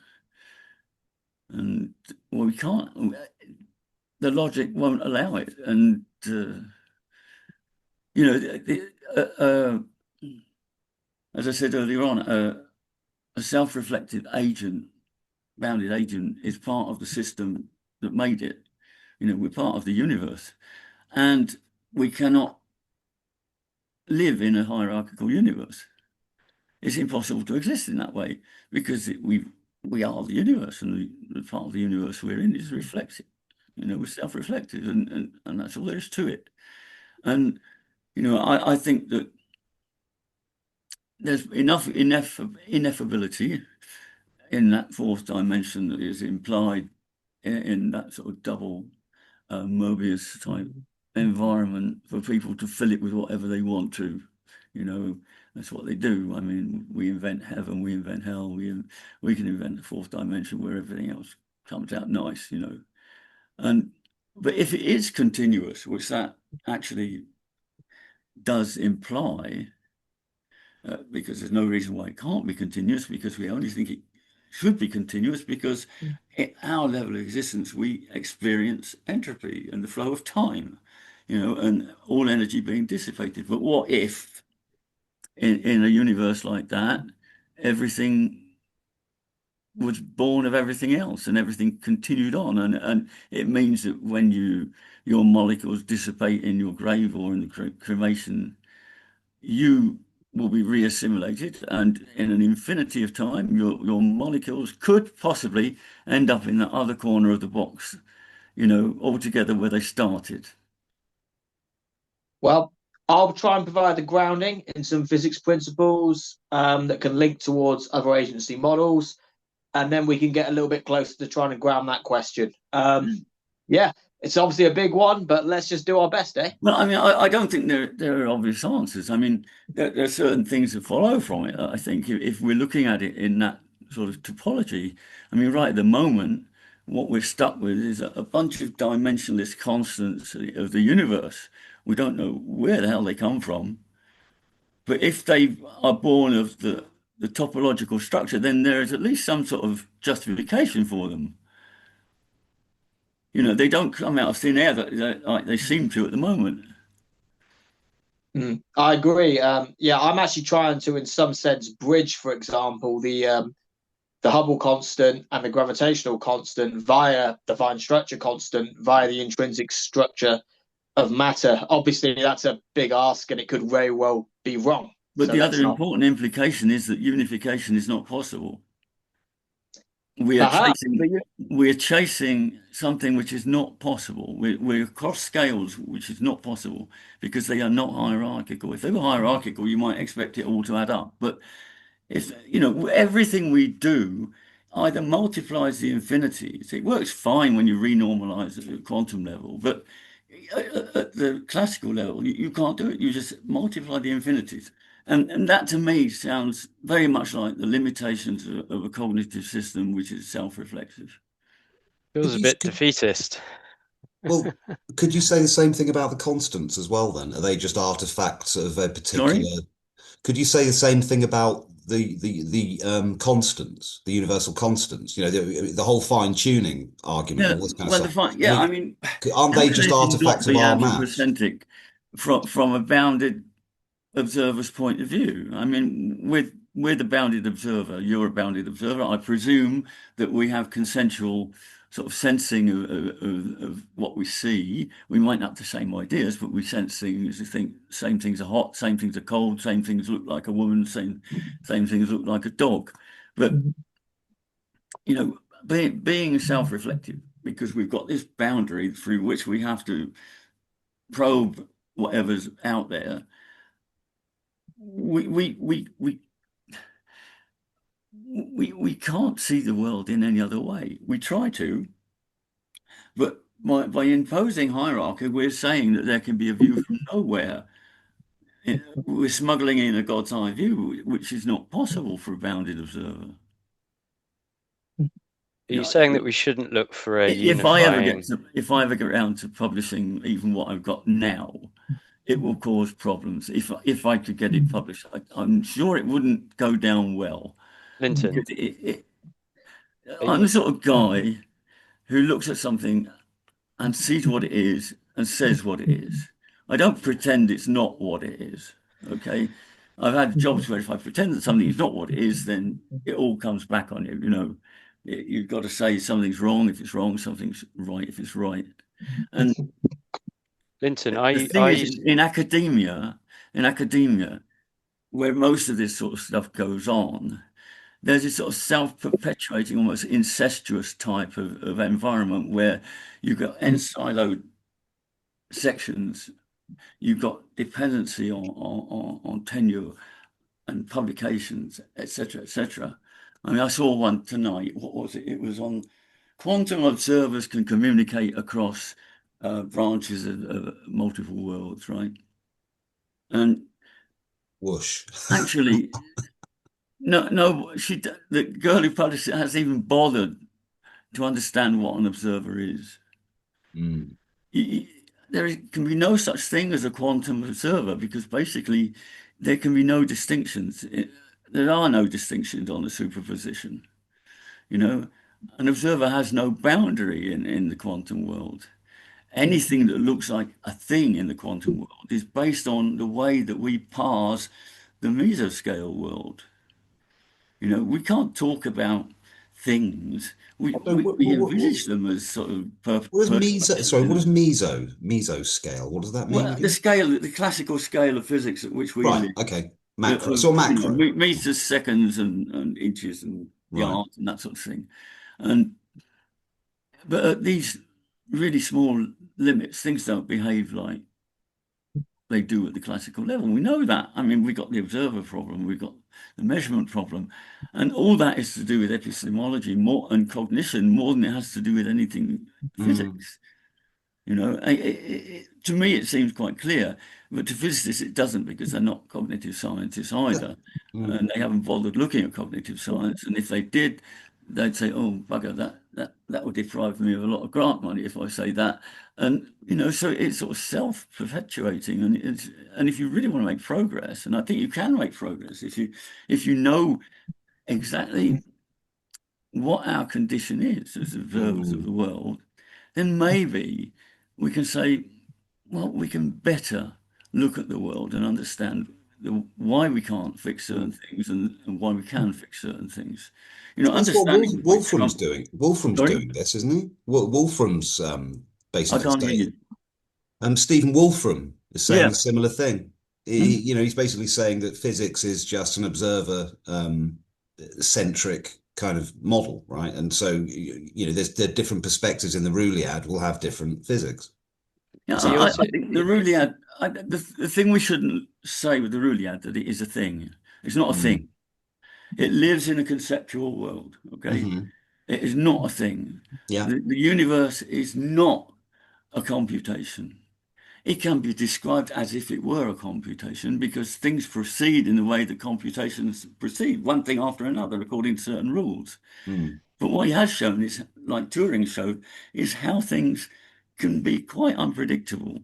Even if you start off with a very simple algorithm, it can do strange things.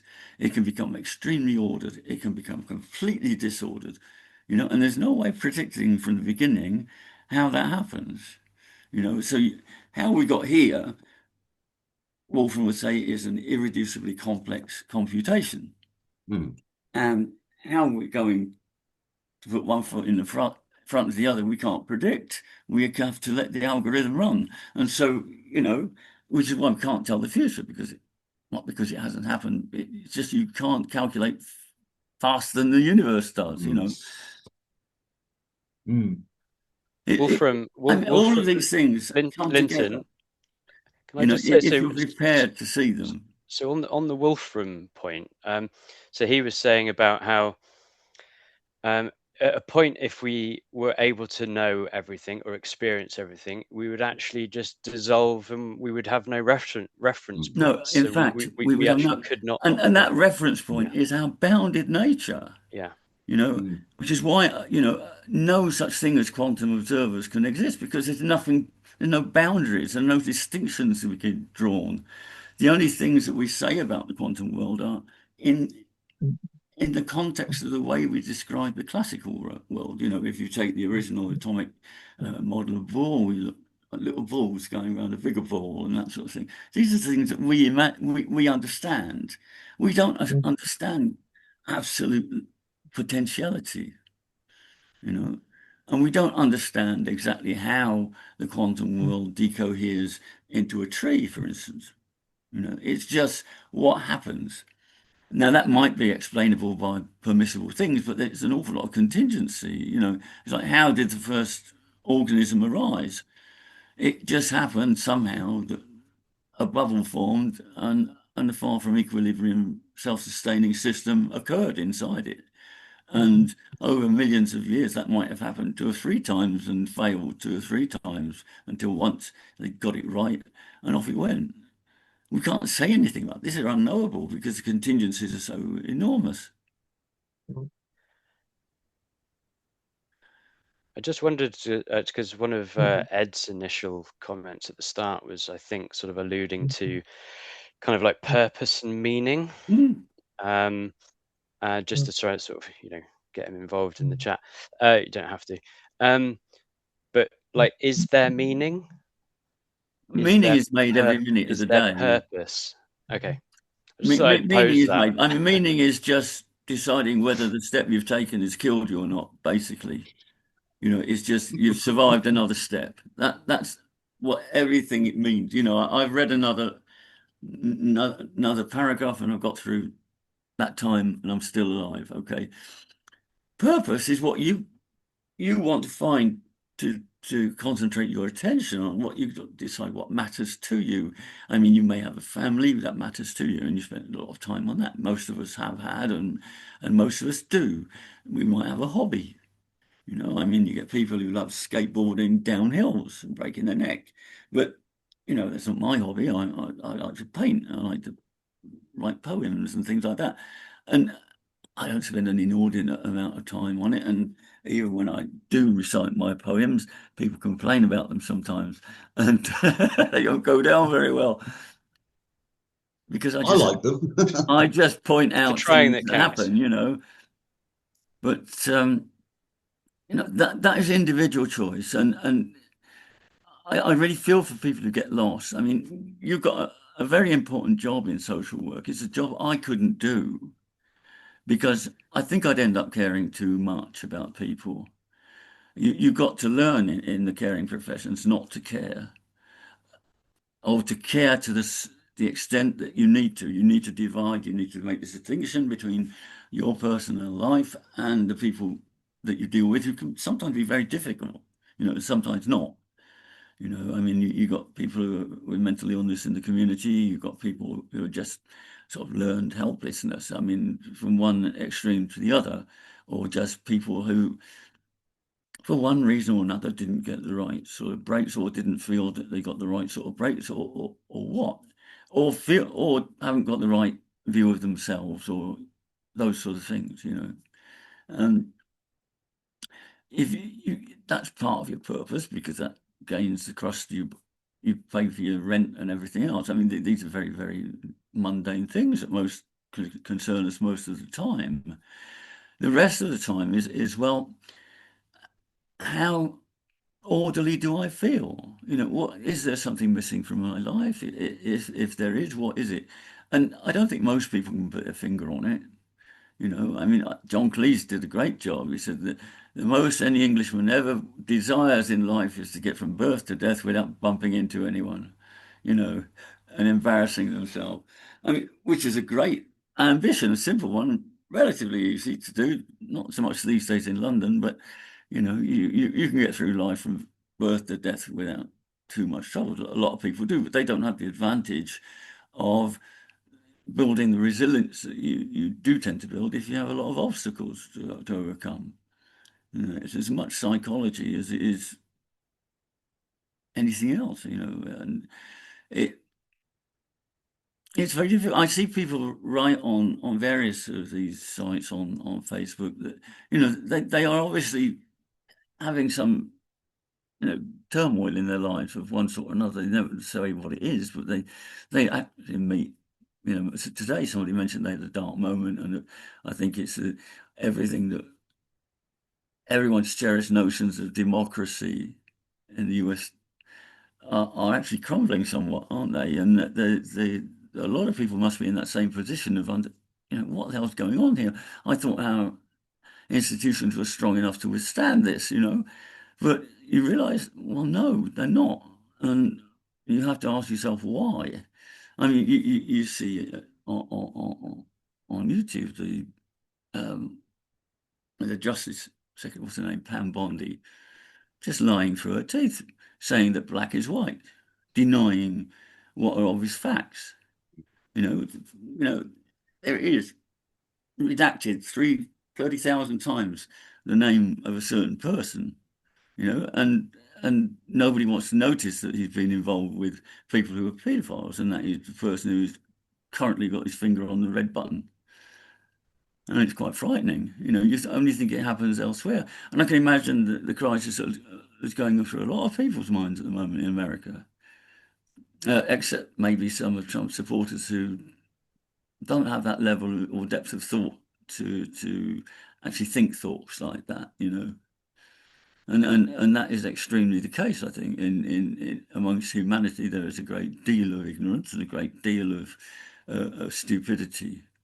I mean, a level we couldn't imagine, because we're particularly lucky, I think, in Britain to have been in a society where all the protections against personalisation of power were put into place 400 years ago, and the Americans didn't realise that. They were just intent on getting away from a king because they thought the kings were nasty, and didn't build a constitution that was strong enough to prevent the personalisation of power. And this is all all of this is entropy in people's lives, disorder. It causes stress, cortisol levels, adrenaline levels, and various other things, and that's what is happening in the world today. I think Luke mentioned it earlier on. I think our democracy is quite, it's not as strong as you might think, maybe. Yeah. I think a lot of the democracies, I mean, we thought that the American democracy was I think reasonably in strong. Britain, what it does for us in Britain is slightly different, and it's about the same in France. But if I had to say, in Britain, the most we get are stagnant, uninteresting, inefficacious, toothless governments, basically, and we see that today because, I mean, the last two terms of Parliament, from one side to another, we see there's not much difference. We have people who are no longer interested really in the interests of a nation. They're more interested in their electability and prepared to stab each other in the back to get somebody in power that can be credible. And I don't think they've done anything for the credibility of anybody in either party on that basis. So here we are. That's the worst it will get for us. It's basically having to decide between one bucket of shit or two buckets of shit. And that depends on whether they expect you to eat it or just sniff it. And that's government in Britain right now. There's a huge amount of money being pumped into fake, well, kind of what is true, what is true, and that's kind of being pumped through the media right now, right? Is kind of fake news and making people question themselves and what is true and what is not true. Yeah, is there anything that is actually true? There are things that are less uncertain. That's all I will say. Things we can be less uncertain about.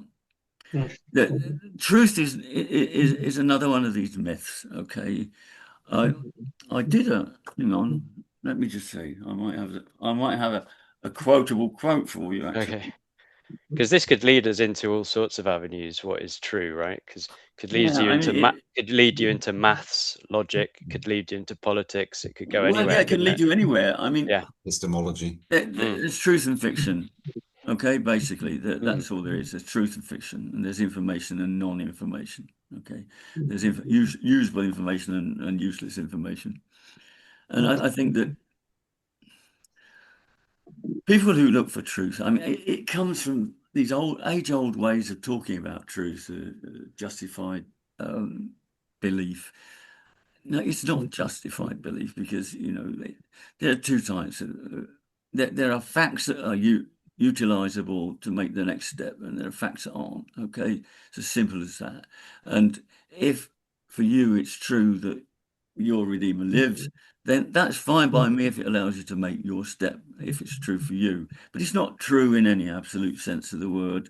And I don't think we should look at absolute truth. I think we should look at what we know and we can falsify in terms of making it less uncertain. Is maths an absolute truth? No, it's a language. I mean, it suffers from self-reference. I mean, just like anything that a bounded system can concoct in terms of communication. I mean, it's the same with natural language, because Gödel's theorem is exactly the same as Tarski's problem in terms of, no formal system can actually explain itself from its first principles. I mean, it's one of these things that there will be statements it cannot prove. This statement is a lie. In natural language, and Gödel showed it by doing exactly the same. And all maths is just stripping. It's a language which strips everything of the personal. I feel like maths is somehow void of even the term truth. It's sort of like almost the kind of. I've attacked maths, haven't I, Matt? You know my position on maths, don't you, Matt? I think so. Yeah. But it's almost, isn't it almost like the way that we find out what truths are? Isn't that? No. So it's almost like the building blocks, the mechanisms. It's a language. It's like the mechanisms of truth. It's got its syntax and grammar. It's 1 + 1 = 2. It's got its operators and its prepositions and that sort of thing. It basically, all it does, it allows you to strip the idea of a field away from it being Farmer Giles' field and all of the baggage that Farmer Giles brings with it. It's a field which has a length and a breadth and a certain area. It's a field that's bigger or smaller than the one next door that you might want to sort of equally dispose between your sons and that sort of thing. That's basically what maths is. It's just a way of coping with the necessity for fairness and equality. And the most we have in terms of natural mathematics, if you look at native populations, it is what we call supertizing. It's 1, 2, 3 more, basically. That's how a lot of native languages treat maths. And it was enough to know that somebody was missing from your family group. It was enough to know that there was more than one predator or more than one prey, you know. And they obviously got idea of number. We can see that from cave paintings that, you know, they could paint a herd of deer. There were probably hundreds, but they've maybe painted 10 or 12 of them on a wall. And from that, you know, I think it's George Lakoff who's done an awful lot about embodiment of language and maths. It's basically a way in which we relate to the world through the barrier we have in terms of because it's very important to know how we actually parse reality. Okay, we parse reality in as much as what we get from it, the information that it creates inside us, in terms of how much it allows us to take the next step or keeps us alive. Okay, it's as simple as that. That's all it is. And we parse form, unity, numerosity, and patterns. Okay, that's basically what comes through the transducer, which is our sensory Markov blanket, as they call it in Friston terms, and that is transduced into information which is relevant for our functioning. Now that has evolved. That's evolved barriers. You know, it's how we evolved to interpret the external world in terms of what matters to us. You know, what matters to us isn't the same as what matters to an earthworm. It's not the same as what matters to an octopus. But each of us has our own boundary with uncertainty, which is just fluctuations, energy fluctuations that we can know nothing about. And we know a tree is a tree, and we know that if we don't avoid it, we'll bang into it. But, you know, it's nothing to do with representations as the idealists think, I don't think. It's to do with the information which is created at the boundary. There's no information out there. It's not independent of anything. Information is created by transduction at a boundary. If you were in a completely dark room, you wouldn't know where to go. There's nothing coming in through your sensory blanket that allows you to put a foot in front of the other. So, I mean, it's like that. If there's no information, nothing to translate into information, you can't take the next step. It's as simple as that. And in fact, we depend on having information to use, because if we deprive our senses of information, all sorts of nasty things happen. We hallucinate. I mean, if you're deaf like me, then you get tinnitus, and tinnitus is just the brain inventing something to listen to, basically, because there's nothing out there to listen to. If you go into an asonic room, you know, with sonic insulation inside it, you can't stand it for more than 10 minutes. It's so quiet. I might, because I've got tinnitus, but you might not. And you know, we absolutely need stimulation. You know, we need to be on this edge of knowing, not knowing, in order to, you know, that's what we do. I'm just going to get a drink. Excuse me, my mouth is Joe, you look like Joe, you look like you wanted to say something then. Me? Oh, don't worry about that. I'm sure we've got plenty of other calls where we can get all that out. But yeah, I just wanted to say I'll probably have to head off in a minute too, gentlemen. But Matt, massive thank you for putting this together. Trust me, it's great to have a place where great like-minded individuals can meet and have a chat. I've also had a few whiskey and cokes in my time, so I've enjoyed myself, and my intellect is slipping the more JDs that I have. But yeah, you know, Matt, I'd love to, on a personal note, I'd love to have a chat to you just off air sometime as well, because I think you're doing a really good thing here, and I'd love to help out in some way I can. Fantastic, Jason, great to meet you, my friend, honestly. You too, man. More than welcome to have a chat to me anytime. Ed as well, honestly, mate, simplicity is more than welcome, and I'm sure you've got a lot of great insights to share. Yeah, So yeah, appreciate it. Thank you very much. I've just been listening, guys, and yeah, like I say, it's just nice to share perspectives, isn't it? And I know I've been a bit quiet. It's just lovely to really like the first session and stuff, and hopefully when we're in person, we can delve a lot more in, which would yeah, which would be amazing. So yeah, Hey, thank you so if much. you can come to the in-person one, it's really interesting. It's really cool to have that chats in a pub garden. Yeah, 100%. It'd Yeah. be amazing. yeah, Yeah, definitely. I'll be there. I'll be there. Yeah, I'll do good, my Joe. absolute utmost. Obviously, I can't come down all the time because I'm out here in London. I'm in my office at the moment, as in workspace office. But yeah, it's been really enjoyable. I'll Matt also, especially with yourself, I'll try and share these ideas in papers because yeah, I know it needs some work, but hey, we've all got to start somewhere, and let's just see what we can do, eh? Brilliant. I mean, definitely share it, and I'll have a read through. It sounds fascinating. But Linton's probably the guy to offer some real sort of precise validation, or a comment at least. Yeah. I mean, I'm in touch with a few different people. James Dowling, if you're familiar, from Young to Live By. Me and him are in communication.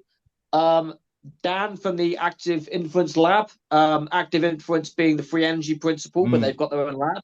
So yeah, I'm going to try and be in touch with those guys. But some of the boys you've interviewed, I know that you mentioned that you'd love to get people on to have questions for the guests. And look, it's your thing, Matt. So you do as you like. But obviously, as you can probably tell, I would absolutely love to ask them some questions and suggest some ideas. Yeah. But obviously at your own pace. Fantastic. Thanks for that. And also, Linton, you expressed an interest in talking to a guest as well. So I'm going to try and get that sorted. I mean, I'm thinking to begin with, maybe the format sort of keep it as it is at the moment. So the sort of one-to-one, and then bring you guys on for sort of 10 or 15 minutes or something to ask specific questions to sort of just ease it forward, that kind of way. But at some point, maybe we can have group conversations with them because I sort of sense that we're gaining more and more extremely bright and sort of qualified people on board, and so that's a real gift. And it's so you guys are kind of sort of leading the way in some of this stuff, and it's really, really fascinating. Thank you. But yeah, I mentioned to the guys in the group chat, Linton, I'm going to have to go fairly shortly. But you guys can carry on if you wish. It's up to you. I've got a few things to do. I've got ahead as well. But no, thank you, Matt. Honestly, I've Cheers, been man. watching your pods and seeing you. Thank you so much for putting this together and giving people like myself the opportunity to speak. I'm sure Jason, Ed, and Linton, we all feel the same. Absolutely. appreciate And you know it so what? much, I'm man. feeling a little bit confident about some of these ideas, but we'll see how they go. Come on, Ed, so stop lurking. Ed, you're in the dark again. Stop it. May I'll Right. turn dark into light and minimize HP on the way. But hey, I mean, thank you so I'm a much, pensioner and I have to put the light on sometimes. Joe, I love that you're working on something. You're crafting away at something, aren't you? I love that. It's exciting. You've got to kind of try and. I think the one thing I've learned, because I've had a tough time the last maybe 2 or 3 years or so, being quite a normally happy person, is I think you've just got to go for it on some level, and I've got to accept that I'm going to be wrong somewhere along the line. But there's so many different avenues you can explore, and if some of you guys can find a little bit of simplicity, I know that I've not always been so simple today. My apologies. Hope you guys can maybe ground your own philosophies and what you want to do in kind of that. And if you guys have got some work that you want to work on, whether that's any of you here, I'd be more than happy to have a chat. Hey, if you're in London, come on to the flat. We've got a 3-bedroom. Well, I'm renting at the moment, but I'm the only person in it half the time, and great views. There's the Shard. Not to be too much of a flex. No, I don't mean that too much of a flex. What I mean, Matt, is if you're down in London, just come on down and have a coffee. Cheers, Joe. Appreciate that. That'd be fantastic. Yeah, wonderful. Yeah, thank you so much, boys. Reach out to me anytime you like, Matt. I'd love to have a call with you at some point. I understand you've got some plans. Maybe I can use some of my corporate dark side tactics to, obviously work at a corporate job, right? To try and help you do that better. But thank you so much, guys. I'm off. Take care of yourselves. I've never seen a guy decorate his wall with his Costa Coffee card. Oh, so see, my landlords, but yes, there's a whiteboard underneath here. That's your loyalty card for Costa, isn't it? That's a lot of free coffees there. Sorry, boys. Do you mind if I just say one quick story before we go? Go for it. I work in a finance company, right? And so I always get mugged off by my mates back in Wiltshire for having iced coffees, because apparently it's a finance thing. And I'm there like, nah, it's not me. But then suddenly you start drinking iced coffees. They started calling me Prep Boy, as in Pret a Manger. So they kept calling me Prep Boy. And I'm there like denying the whole thing. But here's the twist. Then one day I walk into my office. I look across and say hello to someone in the other office. And I walk up just to say, oh, hi, mate. Nice to meet you. Thanks. I look. It's Pret a Manger's London office. But not only that, there is a plaque on the wall which says, established 1986, the first ever Pret a Manger. Wow. You know how in Planet of the Apes, when he sees the New York statue? Yeah, that was kind of my realization that actually I'm a bit of a hypocrite. And on that note, hey, philosophy, the more I learn, the less I know. So yeah, that was sorry for going on a little bit there, gentlemen, but I just wanted to share that with you. No worries, Joe. That's brilliant. Thanks, guys. I'm going to crack on. See you later. Thank you so much, man. Thank you, Jason. Thank you, Ed. Thank you, Lynton. I'm going to be off.